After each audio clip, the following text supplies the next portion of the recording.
Today we're going to draw a fall tree. And to start off, I'm going to make a horizon line on my paper.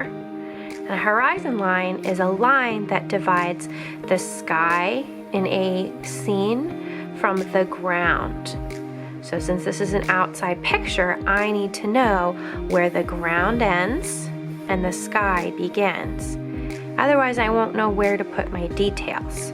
Now my tree is going to start on the ground because trees don't fly in the sky, they grow from the ground. But since they're very tall, they're going to come up over my horizon line up into the sky. Now we're not going to make lollipop trees. Lollipop trees are those trees you make like this that have a big puffy cotton candy thing on top. We're going to make a tree that looks a little more like an actual tree. And we're using the letter Y to start. So I'm drawing one line that's coming straight up my paper.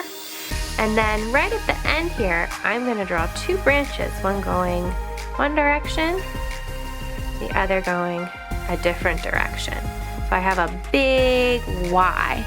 We're going to call this our Mama Y. This is going to be the biggest Y on my tree. Now, off of the Mama Y, I can turn my paper different ways. I'm going to make smaller Ys. Now, I can make them all uppercase Ys. I can do some up on the branches. I can also make some lowercase Ys, which are one long line and a little short line. And all along my branches on both sides, I'm going to make more letter Ys. I'm even going to go down the trunk a little bit. I could do a Y on top of another Y. I'm looking for any space that is a little bit empty. Maybe I'll do a little tiny baby Y there.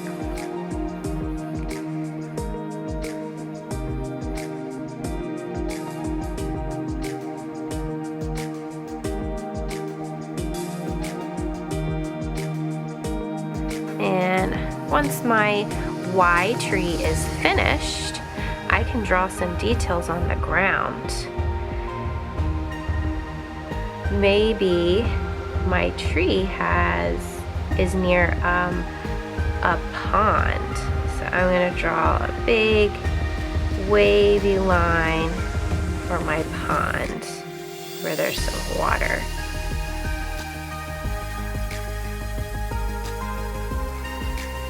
And since it's fall, I might also draw some fall things like a pumpkin. I'm going to draw some pumpkins near my tree. So I made two C shapes with a little stem up top. I could even draw a couple more lines, C shapes in my pumpkin. Another thing you can do is make it more of an oval shape with those C lines inside. Maybe I'll draw a cloud in the sky and some birds, because in the fall, birds fly south for the winter where it's warmer.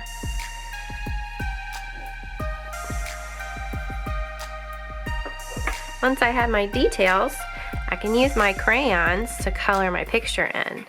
And I'm going to start with brown because I want to make my tree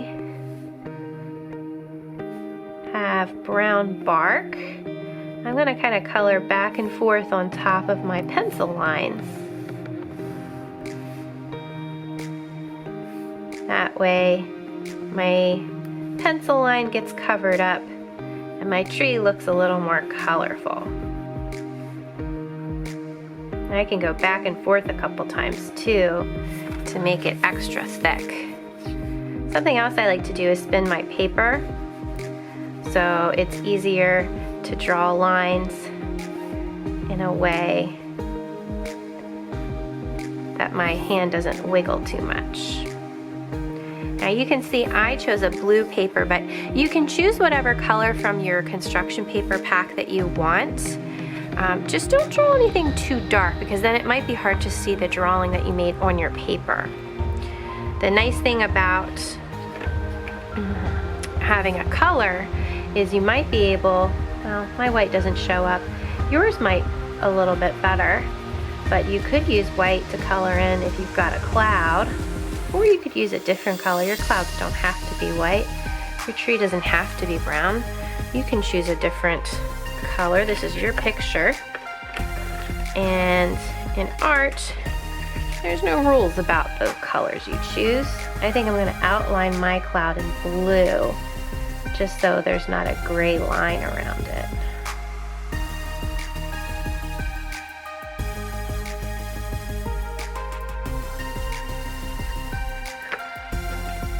And I'm actually going to use some fall colors and make little ovals.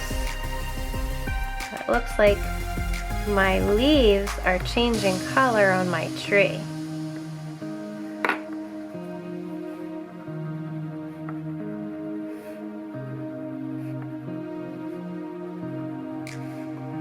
Because fall is when our leaves change colors.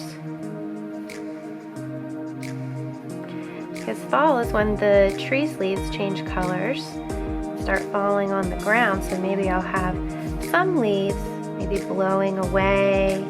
Maybe there's some leaves laying on the grass.